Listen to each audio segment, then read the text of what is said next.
கர்த்தருக்குள் பிரியமானவர்களே, September 5 Elon G white அம்மையார் அவர்களுடைய மாரநாதா புத்தகம், பக்கம் 495. இன்றைய தியானத்திற்காக தெரிந்து கொள்ளப்பட்ட தலைப்பானது மற்றுமொரு பெந்தகோஸ்தே நாள் வரப்போகிறது. வசனம் எசேக்கியேல் 34வது அதிகாரம் 26வது வசனம். நான் அவர்களையும் என் மேட்டின் சுற்றுப்புறங்களையும் ஆசீர்வாதமாக்கி ஏற்ற காலத்திலே மழையை பெய்ய பண்ணுவேன். ஆசீர்வாதமான மழை பெய்யும். விதைப்பு காலத்திலும் அறுவடை காலத்திலும் கிழக்கத்திய நாடுகளிலே பெய்கிற முன்மாறி மற்றும் பின்மாரியை உதாரணங்களாக வைத்து எபிரேய தீர்க்கதரிசிகள் தேவனுடைய சபையின் மேல் வியக்கத்தக்க ஆவிக்குரிய கிருபை வழங்கப்படுவதை முன்னறிவித்தார்கள். அப்போஸ்தலர் காலத்தில் கொடுக்கப்பட்ட ஆவிமலை முன்மாறி ஆகும். அதுதான் முன்மாரியின் துவக்கம். அதனுடைய விளைவு மகிமையுள்ளதாயிருந்தது.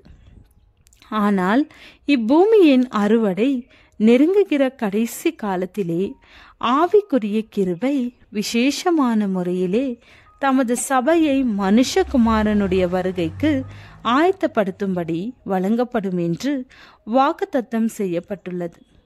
இவ்விதமான அளிக்கப்படுகிற ஆவியானவர் பின்மாறி பொழியப்படுவதற்கு ஒப்புமைப்படுத்தப்படுகிறார். சுவிசேஷம் தொனிக்க ஆரம்பித்த காலத்தில் தேவ வல்லமை எவ்விதம் வெளிக்காட்டப்பட்டதோ அதை காட்டிலும் அதிக சிறப்பான வெளிப்பாட்டோடு அந்த ஊழியம் முடிவடைய போகிறது. முன்மாரியை குறித்து சொல்லப்பட்ட தீர்க்க தரிசனங்கள் சுவிசேஷ ஊழியத்தின் துவக்க காலத்தில் நிறைவேறியதைப் போலவே முடிவு காலத்திலும் மீண்டும் பின்மாரியோடு நிறைவு பெறவிருக்கின்றது.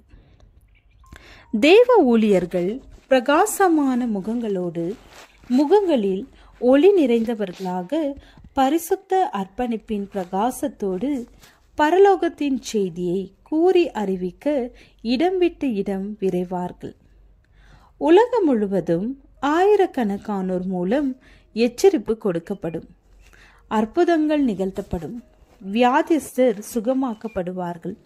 விசுவாசிகளை அடையாளங்களும் அற்புதங்களும் பின்தொடரும். பொய் அற்புதங்களை சாத்தானும் நிகழ்த்துவான். மனிதருக்கு முன்பாக வானத்திலிருந்து அக்னியையும் இறங்க பண்ணுவான். இவ்வாறாக தங்கள் பங்கை தெரிந்து கொள்ள இவ்வுலகின் குடிமக்கள் அனைவரும் கொண்டு வரப்படுவார்கள். மிகுந்த வாக்குவாதத்தை காட்டிலும் தேவ ஆவியின் அசைபாடுதலினாலே சுவிசேஷ செய்தி எடுத்து செல்லப்படும். சத்திய உபதேசம் கொடுக்கப்பட்டாயிற்று. விதை விதைக்கப்பட்டுவிட்டது. இனி அது முளைத்து பலன் கொடுக்கும். சத்திய ஒளி எல்லா இடங்களிலும் ஊடுருவி செல்கிறது. சத்தியம் தெளிவாக காணப்படுகிறது. தேவனுடைய உண்மையான மக்கள் அவர்களை கட்டி எறிந்த கட்டுகளை அறுத்தெறிகிறார்கள். குடும்ப தொடர்புகள், சபை உறவுகள் எல்லாம் இப்போது அவர்களை பிடித்து வைக்க சக்தியற்று போய்விட்டது. இவைகள் எல்லாவற்றை காட்டிலும் சத்தியம் இப்போது விலை மதிப்புள்ளதாயிற்று.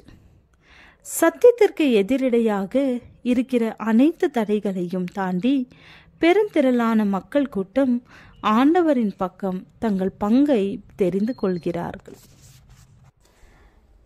ஜெபம். அன்பின் பிதாவே, எங்களுடைய தீர்மானங்களை உள்ளளவும் நிறைவேற்றவும் நிலைத்திருக்கவும் கிருபை தாரும். ஆமேன்.